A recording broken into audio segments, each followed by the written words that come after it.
All these six great Mughals had many faults, but they were very able rulers. They knew how to rule, how to propel the flagship of the empire. The Durga Puja started getting celebrated. It was limited to the royal houses, the house of the aristocrats. And it was a huge revenue earning for the royals of the Britain. Durga Puja became a competition. To showcase power and wealth. To showcase power, to showcase pomp, that look how much I can spend. Theme pujas were not there. The inner psychology of the audience, the artist, and chiefly the main patron of the puja, who actually started demanding the face to be built replicating real human being. Durga started looking like Suchitra Sen, Hema Malini. Then in 70s and early 80s, that was a time Durga Puja matlab, it is somewhat associated with Jalsha. Are you a spiritual person? You will often find that most of the gods are not actually very well-doer.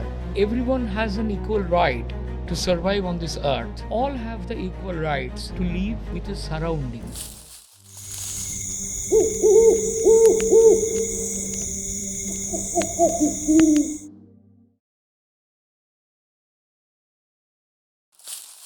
Today we are in conversation with Mr. SHIBASHIS Bandyopadhaya, who provides the entertainment industry with all the research work that is required to develop a content, whether it be films, television or commercials. He's been working in the industry for decades and is a master in a wide variety of subjects. In today's episode, we would be diving into deep waters and trying to understand the roots of Durga Puja, how it started and how it evolved to be this mega carnival that we celebrate today. This was an episode that I was waiting to shoot for a very long time. And finally it has been done. I hope you enjoyed this conversation as much as I have.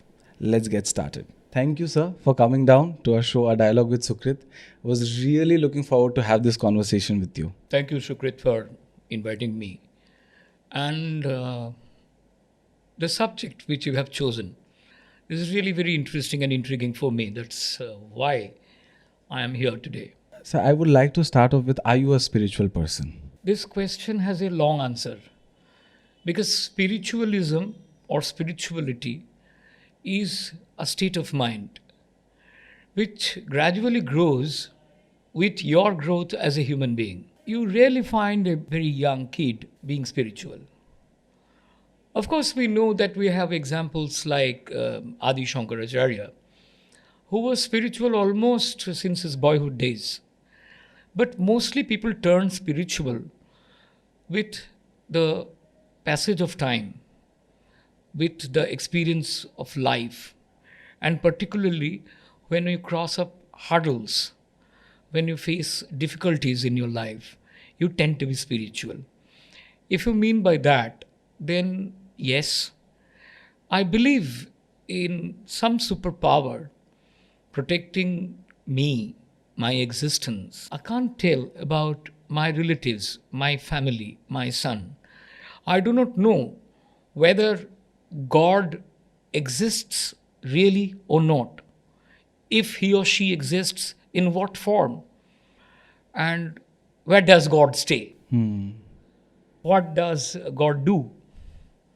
But I believe that true spirituality means your level of living, how far you are honest to yourself. Whatever you do, do you question yourself if I'm right or wrong? If you, at least in majority of the cases, your reply to yourself is, yes, I did right, I think you remain spiritual. For me, that is spirituality. So if you could just take us through the differences between a religion and spirituality. I am not an authorized person to talk about it because I do not belong to any particular mission or temple trust or whatever, or any sangh, any conglomeration of any sort of devotional group. But for me, see, there are so many religions in the world. The Islam's talks about their religion, which is written in Quran, in Hadith, and one or two other books, which they follow as their main instrument of religiosity. Now, what is Quran? It is what Muhammad learned from the divine God. It is an account of that. More or less, the same thing is the New Testament of the Bible. It is what Christ told to his disciples, his associates, and the Christians try to draw sustenance, peace, and way of living from Bible. But what do the Hindu read? And who is a Hindu by religion? Because Hinduism, truly speaking, is not a religion. Hinduism is a path, is a way of life. And it doesn't have one unitary god or a god man like Muhammad, Buddha Dev, or Jesus Christ. There are so many gods in the so-called faith of the Hindus. And all are revered, all are respected. But if you go through the Hindu epical stories, you will often find that most of the gods are not actually very well-doer for the humankind. But there are so many supreme protectors, supreme well-doers, and extreme gods like the Holy Trinity, Shiva, Brahma, and Vishnu. Why this Trinity is important? Because one is a destroyer. Why Shiva is a destroyer? Because without destruction, new birth, recycle of lives cannot flow.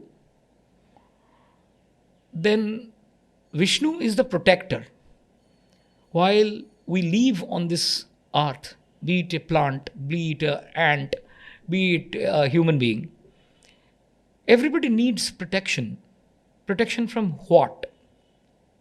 Natural calamity, destructive forces, infights, bigger animals attack on smaller animals. So, as basic as that, where you need some protection.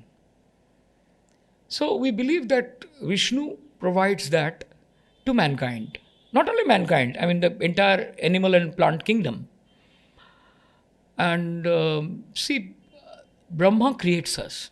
He's the creator. So, Hindu faith believes in inclusiveness. This religion tells me that everyone has an equal right to survive on this earth. You could be a very small animal. You could be as big as a mammoth. You could be an yeti. All have the equal rights to live and live with a surrounding. Therefore, if you want to live with a surrounding, you must tolerate. Tolerate what? Tolerate people around you, animals around you, and plants around you. So, nature, Mother Nature, hints you to be tolerant, which is chiefly missing in today's world. We all are erratic. We all are irresistible, dispassionate, and we almost rejected a very holy word. That word is pity. There's no sympathy, empathy There's at no all. sympathy, no empathy at all. And that is the biggest crisis of any religion today. And, there I stand. We all need to relook, revise, and reread none but ourselves. It should come from within. So, what is God according to you? In a single word, the superpower which evokes emotion in me, which gives me the power to speak, the power to write, the power to protest. God is that entity which helps me to be fearless, which helps me in keeping my head high. That is God. Beautifully said, sir. So, could you take us through the journey of the origin of Durga Puja in Kolkata? Your audience or you may laugh at me because it didn't start as a religious festival. The you know the puja, the the mantras, the rituals, it was all there. And Kolkata's Durga Puja, before that, I must say that what Durga Puja are we talking about? See, there are 3-4 ways of worshipping Durga. Devi Bhagavatam shows us a way of doing it. There are chiefly 3-4 Puran, which gives us a doctrine how to do Durga Puja. Kalika Puran has a way. Markandeya Puran has another way, slightly different. And Brihatnandikeshwar Puran has another way. We mostly follow either Kalika Puran or Brihatnandikeshwar. Give you an example. In a very orthodox way, our revered Belur Math Sannyasis, they do the puja in Brihatnandikeshwar way. Because that is what Swami Vivekananda ordered them to do. Brihatnandikeshwar is a way of doing Durga Puja. So these are the strictures described in Puranas, which gives us a way, tells us that what rituals we must go through, and finally reach the moment of the Sandhi Puja, which is symbolizing the time when Durga killed Mahish, the demon. That was there, and that is there in every puja, every year. But in Kolkata or per se, the Bengal, the then Bengal, Durga Puja started as a celebration. The current Chief Minister's version of Utsav, celebration. Whether it is a right time to do the festival or not, that is a political question. I'm not saying that. But the way she describes that it is the festivity, it is the Utsav, she is absolutely bang on it. Because, you see, in Kolkata, Durga Puja actually got popular quite far after the time of Charnak. Well, the Shabarna Chaudhuri family, who were almost the king of Kolkata, they were doing Durga Puja since 18th century. They're very old. And then just as you remember that in 1757, 23rd June, the Battle of Plassey happened. Clive won, Siraj fell down. Then Siraj tried to flee, and after a few days, he was brutally killed by Mahmadi Beg under the instruction of Miran. So a new era began in the history of Bengal. And the battle was only a culmination of a conflict between it was not only Siraj versus the British, it is also Siraj versus his countrymen, his subjects. Because Siraj had a very strong opposition group and he was an inexperienced Nawab. He had no guardian to guard him, to show him the way. He needed a brilliant minister to guide him through. He had nobody. So he did certain political mistakes, like defaming Jagat Seth in his court, because Jagat Seth was almost a governor then. So there were many conflicting groups which ultimately made a huge conspiracy against Siraj, and Siraj fell. It happened in the last week of June of 1757. Just after that, as you know, June, it was summer, but end of summer. And on the day of the Battle of Plassey, rain was a factor. So after that, June, July, August, September, possibly in October, the Durga Puja happens. Two big opponents, they celebrate the Durga Puja to, to profess two things to the countrymen, common Bengalis. One, see, we brought up a new era. We brought up new days. Another is, look at our pomp. Look at our power. Because Durga is Shakti. Durga is an empowered goddess. Therefore, her puja, it is said that in Kalikal, the age through which we are going now, any other yagna, like say Rajashu or Agnihotro or Bajpeyo or Ashwamedh, are not fruitful. In Kali, the only yagna which yields proper result is Durga Puja. So doing Durga Puja means first, establishing your political power, your spiritual power, your devotional power.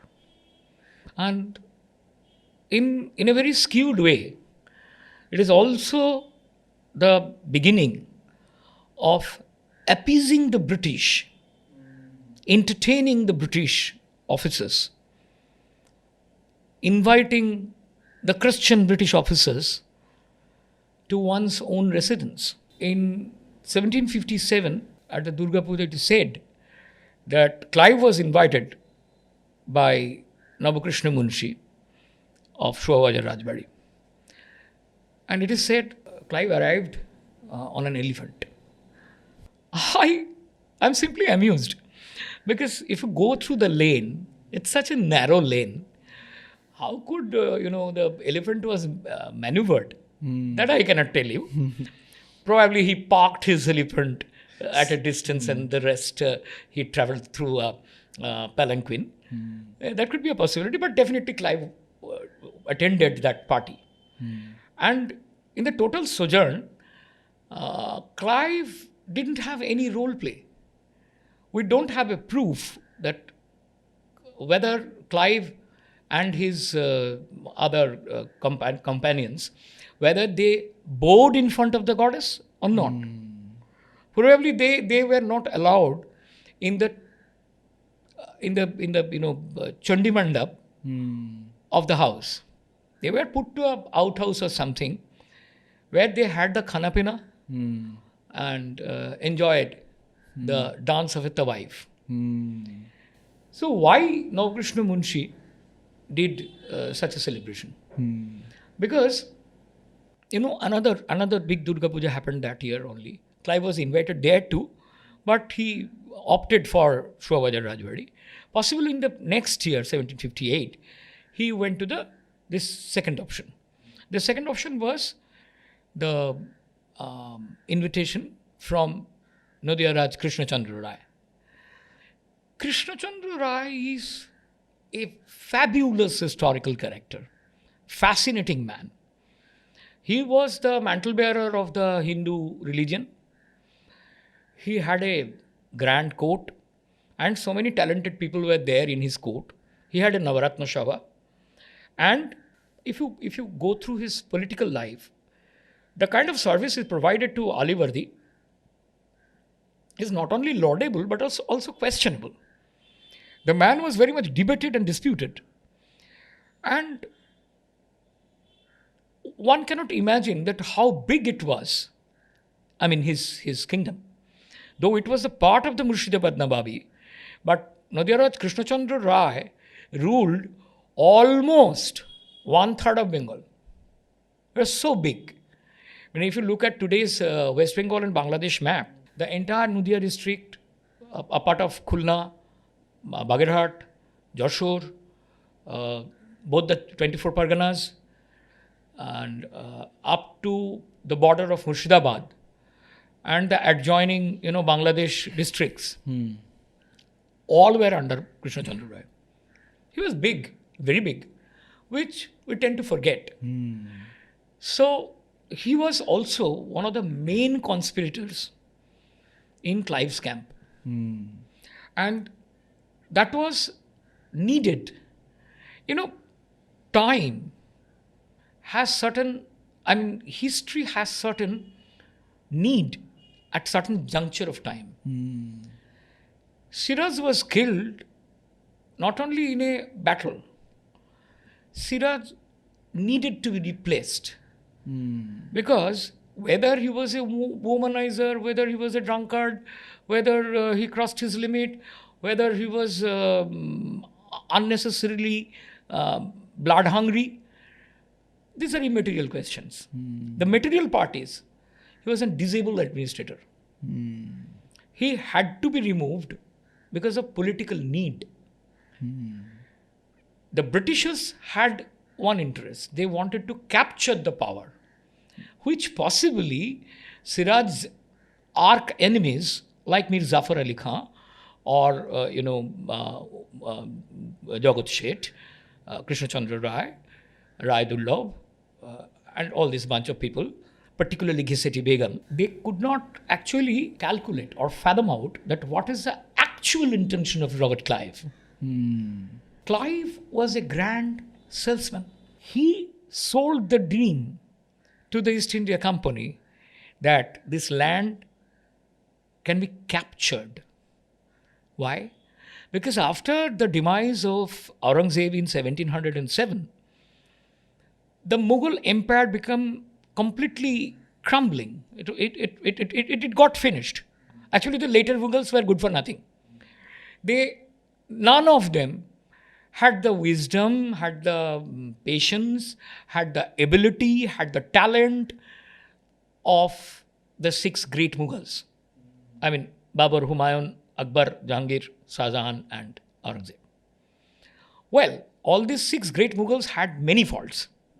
But they were very able rulers. They knew how to rule. They knew how to, propel the flagship of the empire.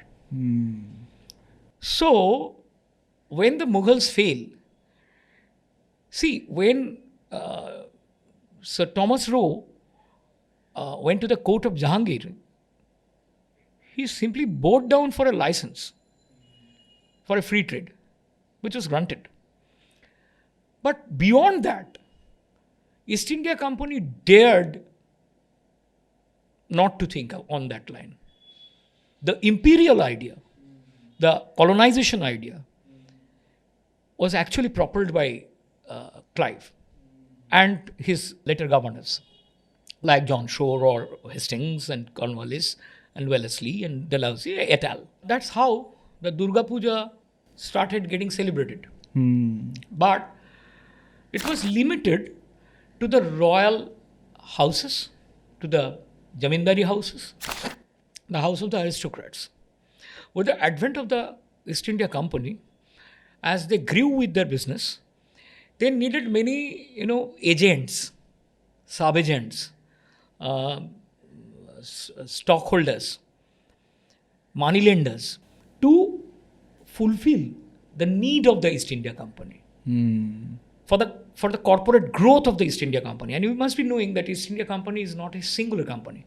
It's a consortium of several British companies. And it was a huge revenue earning for the royals of the Britain. It was not only East India Company's profit, it also gave a lot of wealth to the British Empire.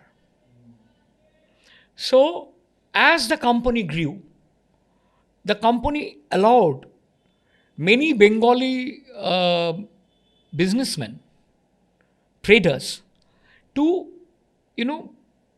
become filthy rich. One grand example is Prince Dwarkanath. He was not only a Jamindar, but he established so many companies.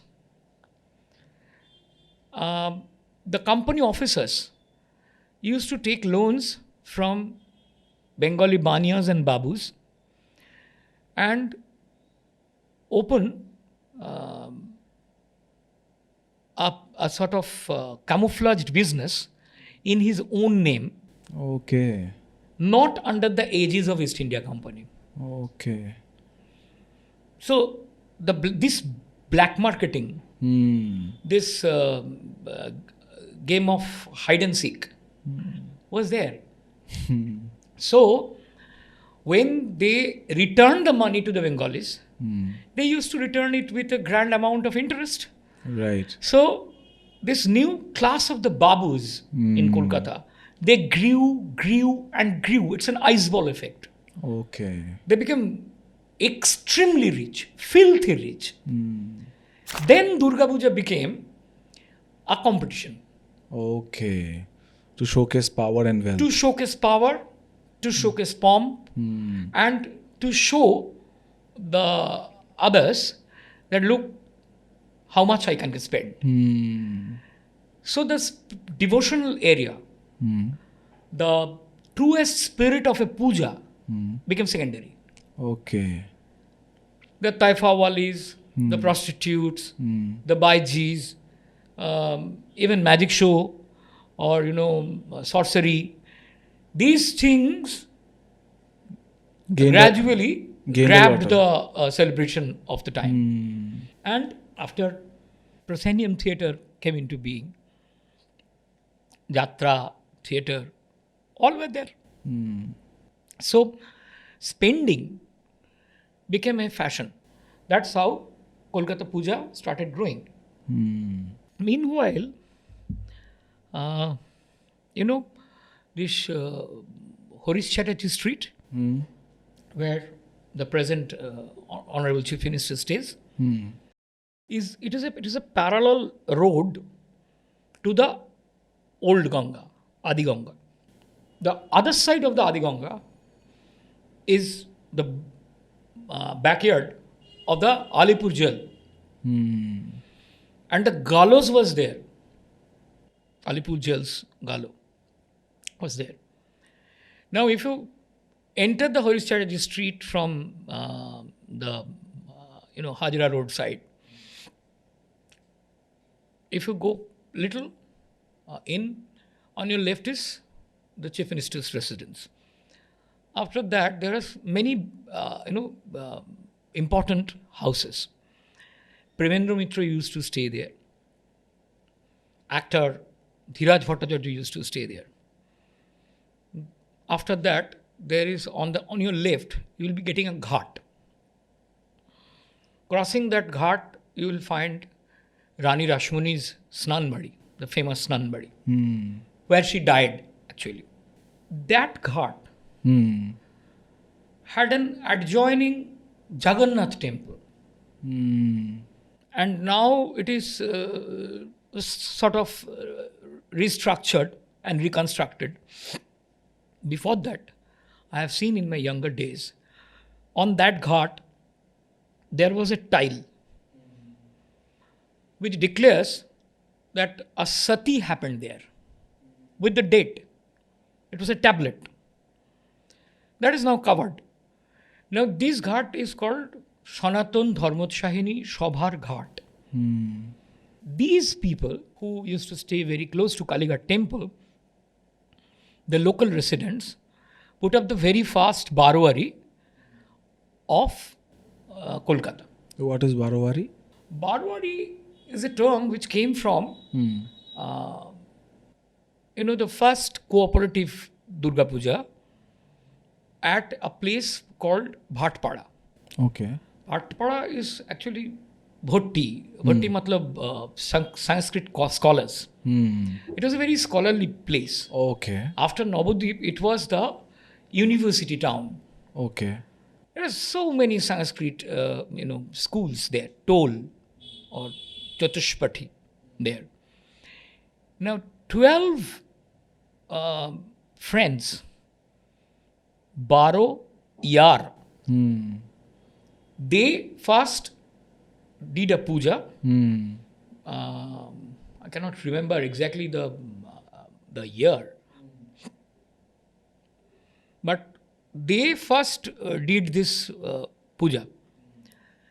So, Bara Yar ka puja, Okay. that is how Barwari came into being. Okay. And the term Sarvajanin or Sarvajanin, both are correct, came from where the people's equal participation is accepted. Sarvajanin. Okay. So that came into being from Bhatpada to Sanatan Dharmotchayani Sabha. Sanatan Dharmotchayani Sabha's puja is still there. They do it even now. Just after that, these old pujas, traditional pujas like Bagbaja Sarvajanin, Shimla Bayam Samiti, these all started growing one by one.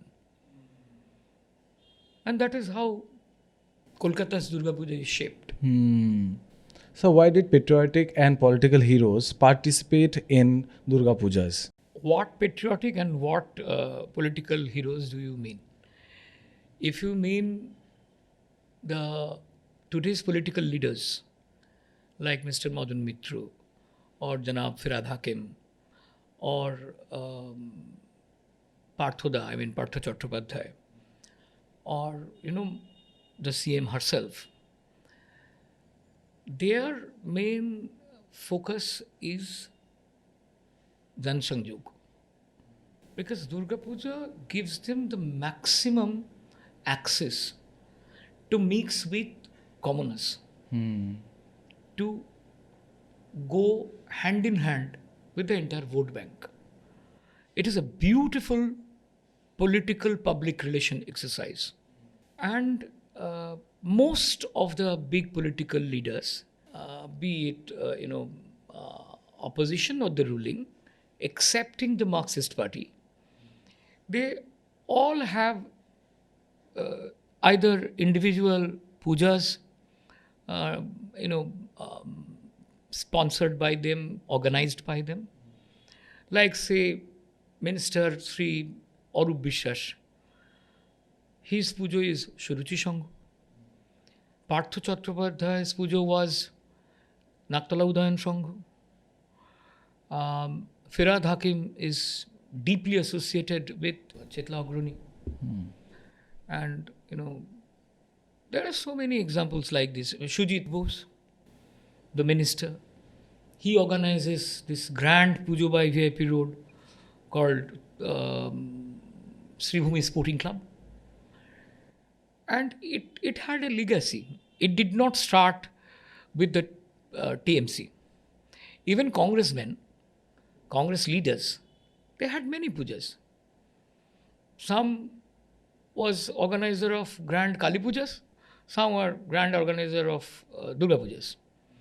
Even very respectable leaders like Deshbandhu Chittaranjan Das, Netaji Subhash Chandra Bose, they were deeply associated with Durga Puja. But there was a slight difference between these two times. Well, Subhash Chandra was definitely a political man. What wonders me that as a South Calcutta dweller, he either stayed at Elgin Road, his father's residence, or he stays at Woodburn Park, which was Sharad Bose's property.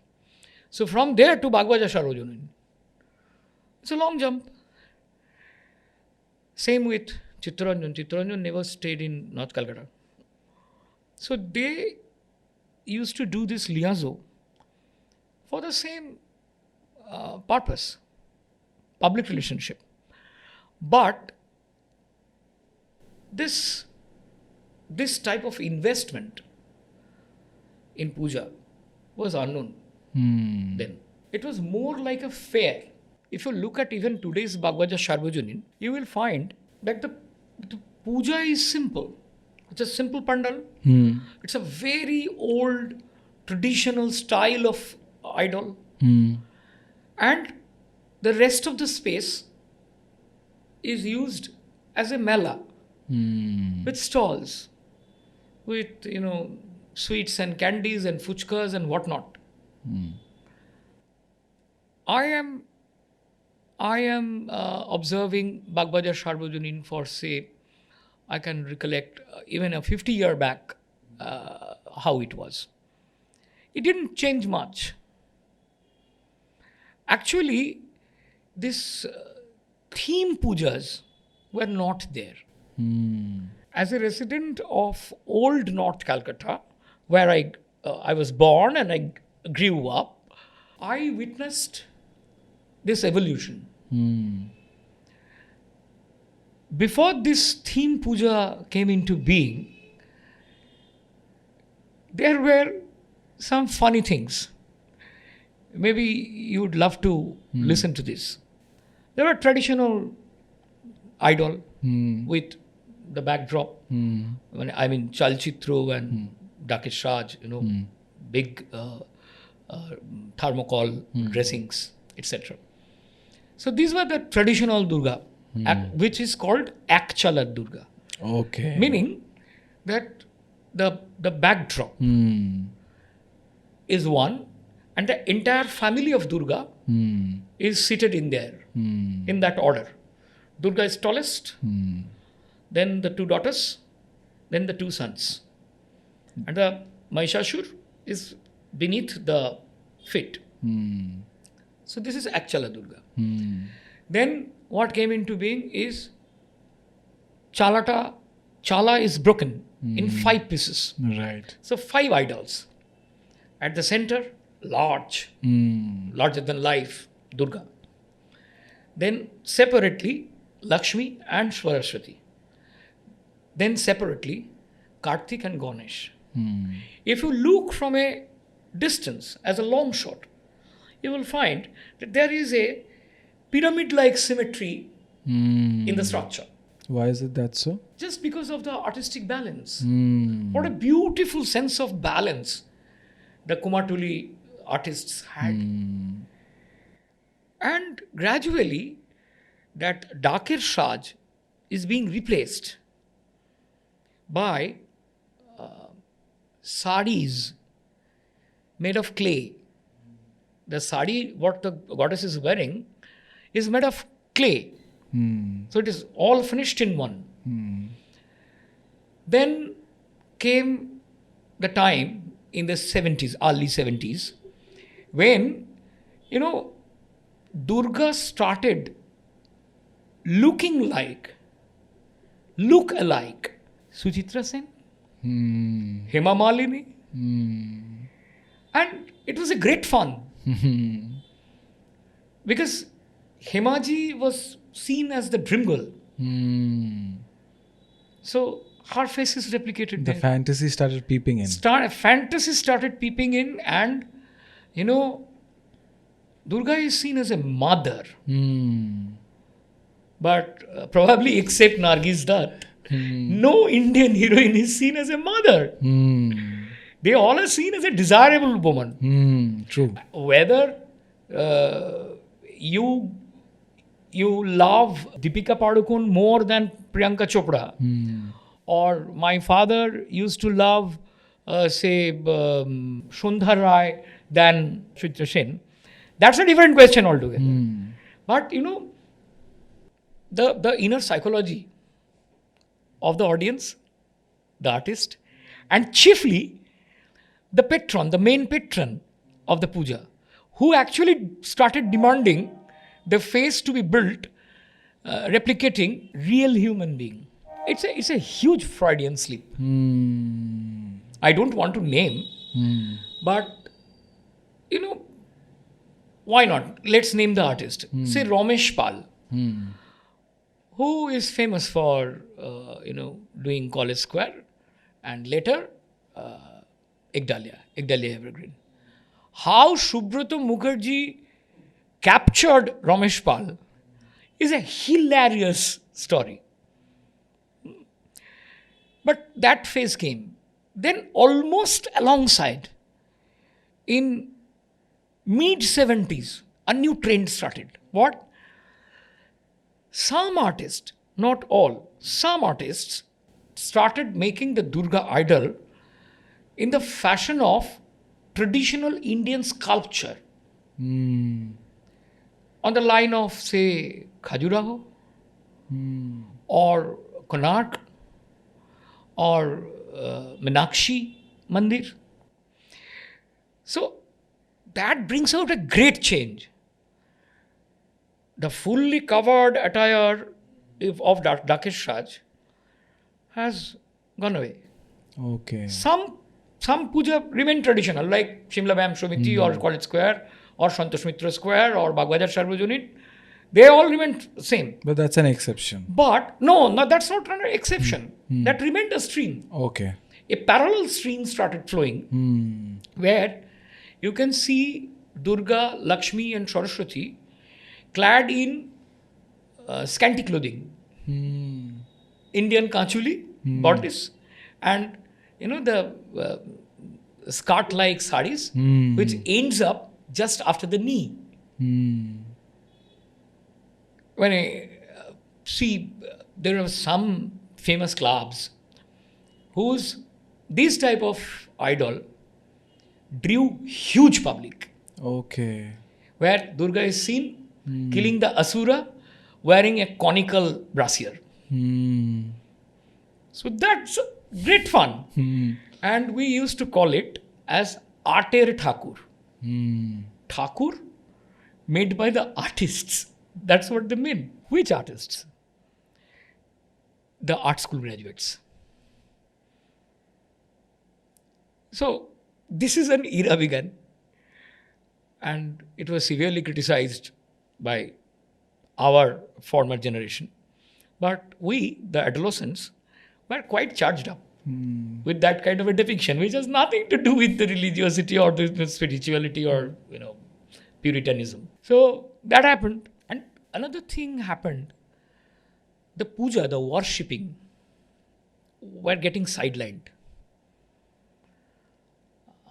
Then in 70s and early 80s, that was a time when, Durga Puja matlab, it is somewhat associated with Jalsa. The golden voices,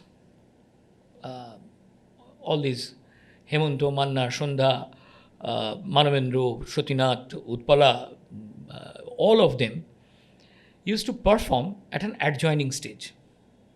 And as the evening rolls into a night, the copy singers and the jhatkawalis, they used to perform. So that was also not accepted by a big slice of the society. They found it completely wrong. But it continued for some time. Then came a phase when the Durga Puja is completely infested by loudspeakers churning out or belting out one after another contemporary Hindi songs. True. And also Bangla Pujor Gan, the new music releases during the time of the festivity. So it became almost a hodgepodge. And nobody knew what is right, what is wrong. This is the time when CPIM came into power in 1977. And they were completely detached with it. Primarily, they don't follow a religion, so they were completely detached. I cannot remember any puja where Jyoti Basu was present, or Pramod Das Gupta came for the inauguration, or even Buddha who came for the inauguration. Never happened. Exception proves the rule. Subhash Chakraborty. He took all the opportunity for his, public liaison and public relation, and he cared a fig for his party's idealistic opinion or curbing on him. He didn't care. This detachment of the government, of the ruling party, paved a way for what we commonly call as Oposangskriti. So, everything has a backlash. In mid-80s, a paint company launched the very first Durga Puja competition with certain parameters, which set a standard. And suddenly, all the clubs, all the puja organizers could have refused this competition. But suddenly, this became a very laudable honor for all of them. Everybody wanted to win that competition, all the organizers. So they somewhat had gone through a process of rehabilitation. The entire culture has gone through a change, and it became more filtered. And the entire show of Kolkata Durga Puja is changed. It's a beautiful journey that you've taken us through. So there's a lot more that we need to cover, and we will cover it in the next episode. And thank you for coming down. Thank you, Shukrit. It's wonderful talking to you. I hope that you will get enough listeners. Absolutely, sir. Yes. It's been a wonderful conversation. I've loved every bit of it. And I know the second episode that we are about to do. If people loves it, we are blessed. Thank you, Sukrit. Thank you, sir.